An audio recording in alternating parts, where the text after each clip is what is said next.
Hello, hello, hello, y'all. Welcome to Homestead Believer. My name is Cherie, and we are now on part 3. So this is my third stretch and fold, and I usually do 4, but I want to clarify that. If she looks like she's rising after number 3, I leave her be. Because most people do it only 3 times, but sometimes I think it needs a 4th. So, hold on a minute. I want to turn my overhead light on.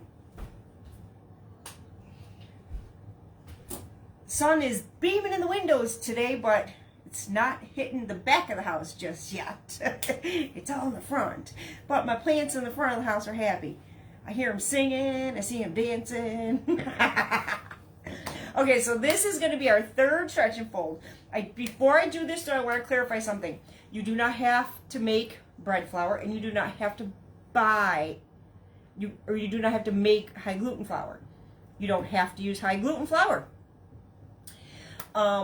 You can certainly buy bread flour easily in any grocery store, in the big W, if you know what I'm saying. It's easily accessible. You can certainly purchase bread flour. I just want to clarify that you do not have to make bread flour, and you do not have to make high gluten flour. So I'm going to pull you down here so you guys can see what's going on. Again, I keep getting y'all crooked. She's looking a little smoother. She's still sticky. I'm not going to put too much water on my hands. If you put too much water on your hands, your bread gets too wet. Just want to clarify that too. I just put water on my hands because it's easier to pick it up and stretch it, and it's not just stuck to my hands. So we're going to pick her up, give her a stretch, fold her over, quarter turn, pick her up, give her a stretch. Look at how stretchy is. She is smoothing out pretty good, though. I wouldn't consider her smooth, per se. We'll see after this stretch and fold. Pick it up. Just jiggle it. Just don't let it tear. But make sure it stretches. Don't just pick it up. Make sure you stretch it. That's how you get all those glutens working in there. And this is the last one. So if it comes out of the bowl, don't just pick it up. Make sure you stretch it. Give it a jiggle and stretch it and stretch it and stretch it. But don't let it tear. You don't want it to tear. You want that gluten to stay together. You want it to get moving and grooving and working. And I like to stretch it slightly in the bowl at this stage, just so I can get a good feel for it and see how it's feeling.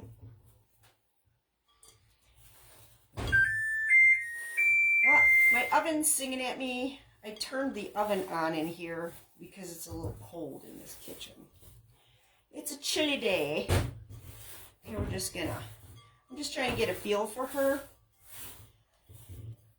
She still looks sort of shaggy.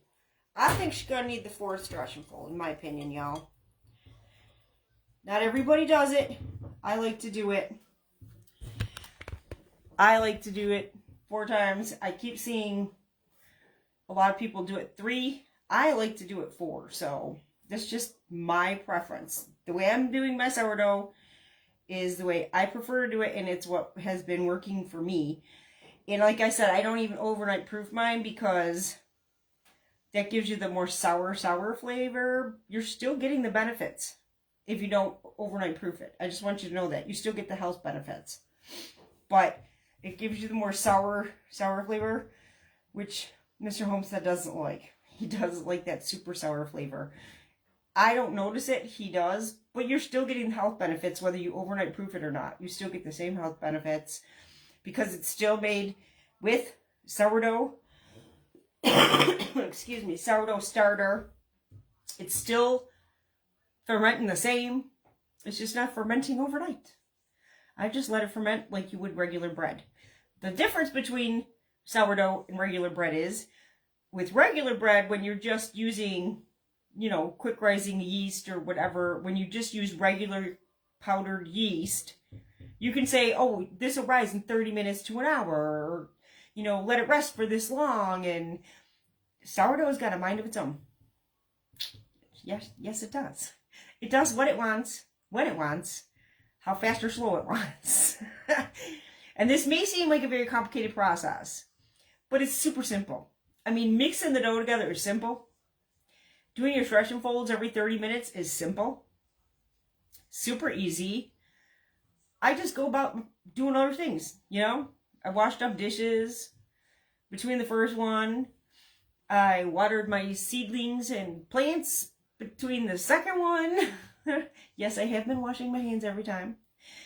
I've been just doing other things in between, you know? I've been busy in between. So you could just go about your business, like I have the timer going, and go about your business, come back, do your stretch and folds, and then after this next stretch and fold, which I think it's going to need the fourth, okay? Just because it's not as glossy as I like. It gets nice and glossy, and I like it to be a nice smooth look to it.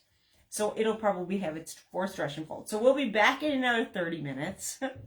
So we're going to do our fourth stretch and fold. I'll show you what it looks like and what we do from there. How's that sound?